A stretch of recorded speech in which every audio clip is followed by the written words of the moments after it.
हिन्दू धर्ममा भगवानहरू किन धेरै छन्? भगवानहरू धेरै होइनन्, भगवान त एकै हुन्। हजुर। तर हिन्दू धर्ममा धेरै किन भगवान भने प्रत्येक भगवानले आफ्नो युग अनुसारको लीला गर्नलाई यो संसारबाट विभिन्न किसिमको भय चिन्तालाई मेटाउनलाई स्वरूप लिनुभयो। कृष्णले कंसलाई उद्धार गर्नलाई कृष्ण बनेर आउनुभयो, रावणलाई उद्धार गर्नलाई राम बनेर आउनुभयो। अब यसैलाई चाहिँ कोही राम बनेर मान्न थाले, कोही कृष्ण बनेर मान्न थाले। उनी दुर्गा विभिन्न किसिमको रूपमा आइन्, दुर्गा बनेर आइन्, पार्वती बनेर आइन्, होइन?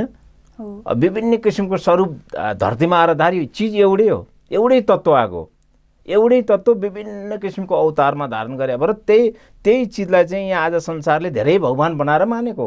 भगवान ईश्वर एउटै हुन्, एउटै ईश्वर अनेक स्वरूपमा आए। त्यही अनेक स्वरूपलाई चाहिँ भगवानले अब अनेक स्वरूपवासी लीला पनि अनेक भयो। कृष्णको र रामको लीला अलिक फरक छ, तर तत्त्व एउटै हो। राम र कृष्ण भनेको तत्त्व एउटै हो, लीला फरक छ। अब ग्रन्थ कसरी बन्यो? प्रत्येक लीलाको एकवटा ग्रन्थ बन्यो भनेपछि, किनभने त्यहाँ धर्म पनि फरक फरक बन्यो। हामी रामवाला, म कृष्णवाला या शिववाला, अब म देवीवाला। देवीका पनि 9 स्वरूप त अहिले मैले बताएँ। देवीको अनन्त स्वरूप छ, 51 शक्तिपीठ छ। यो सबै के त भन्दाखेरि सबैलाई मान्दै जाँदाखेरि धेरै भगवान भए। ईश्वर अनेक छैनन्, एक छन्, शास्त्रले पनि बताएको छ। त्यही भएर भगवान हामीले धेरै देखौँ। किन त हाम्रो नेपालमा हिन्दू धर्ममा मात्रै, यहाँ हिन्दू मुलुकमा मात्रै भगवान किन धेरै त भनेर देखाएको चिज, यो देखिया चिज ईश्वर एउटै हो। जस्तो बाहिर राष्ट्रले आफ्ना आफ्ना ईश्वर मानेका छन्, तर एउटै धर्म मानेको छ नि। ईश्वर त एउटै हो। कसैले अल्लाह भनेर मानेको छ, त अल्लाह एउटै हो। हामीले मानेको भगवान शिव पनि उनीहरूले भनेको जस्तो अल्लाह हो, उनीहरूको शब्दमा त शब्द दिया हो। तर ईश्वर त कसैको अल्लाह फरक, हाम्रो शिव फरक होइन, भगवान एउटै हो। र यहाँ चाहिँ स्वरूप धारण गरेको कारणले, विभिन्न स्वरूपमा आएको कारणले, विभिन्न स्वरूपलाई हामीले व्यक्तिको रूपले मान्यौँ। मैले भगवान श्रीकृष्ण मन पर्यो, मैले माने। उनै कृष्ण, उनै राम हो। फेरि कसैलाई राम मन पर्यो, उहाँको लीला मन पर्यो, र उनै राम परशुराम बनेर आए। उनै राम अनेक रूपमा आएको भएर हाम्रो धर्म चाहिँ विस्तारमा धेरै देखिया हो। ईश्वर एउटै हो। त्यसो भए यी भगवानहरू दृश्य रूपमा हुनुहुन्छ कि अदृश्य परिकल्पना मात्रै हुनुहुन्छ? यस्तो छन्। अब अहिले हामीले हिजो त शास्त्रले बताउँदाखेरि भगवान प्रत्यक्ष पनि थिए, होइन? आज त हामी प्रत्यक्ष देखा भनेर सक्दैनौँ नि। तर भगवान अहिले हेर्दाखेरि त अदृश्य नै देखिन्छन् नि, देखेका छैनन् नि त। तर भगवान छन्। कसरी कारणले छन् भनेर सोध्नुहुन्छ भने, भगवान ऊर्जाको रूपमा छन्, शक्तिको रूपमा छन्। ऊर्जा तपाईँ हामीले देख्दैनौँ, त्यसलाई के महसुस गर्छौँ? जस्तो मानौ एकछिनको लागि मैले उदाहरण सामान्य दिएँ।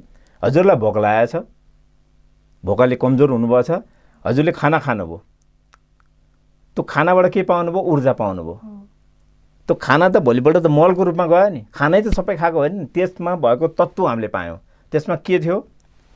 ऊर्जा शक्ति थियो। कसको थियो? भगवतीको थियो। भगवतीलाई अहिले अनाजमा यो जति प्रकृतिमा छ अन्नपूर्ण भनिन्छ। अन्नपूर्णको स्वरूपमा चामल आयो, हामीले ग्रहण गऱ्यौँ, हामीले शक्ति प्राप्त गऱ्यौँ।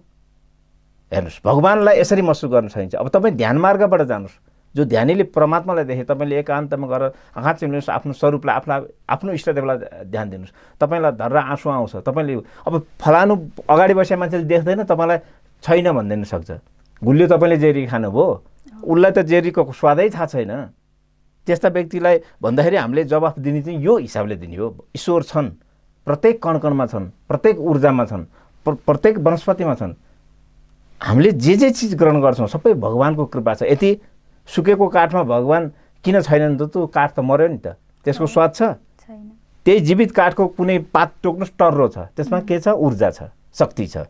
त्यसै गरी प्रत्येक भगवान चाहिँ ऊर्जामा कन्भर्ट छन्।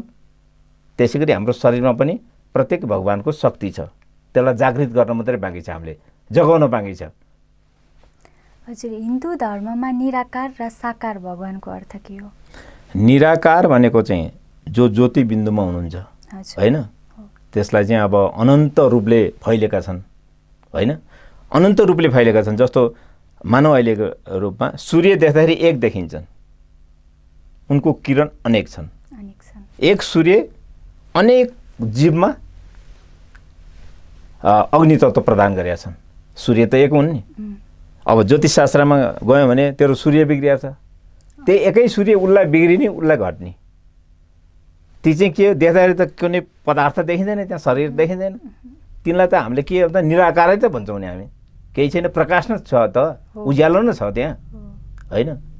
अब अन्य स्वरूपमा हामीले हेर्दै जाँदाखेरि भगवान्लाई चाहिँ हामीले निराकार साकार भनेर हेर्ने क्रम चाहिँ कस्तो भने हामीले भित्र खोज्न नसकेको, खोज्यौँ भने यति दुईटै शब्दहरू पाउँछौँ।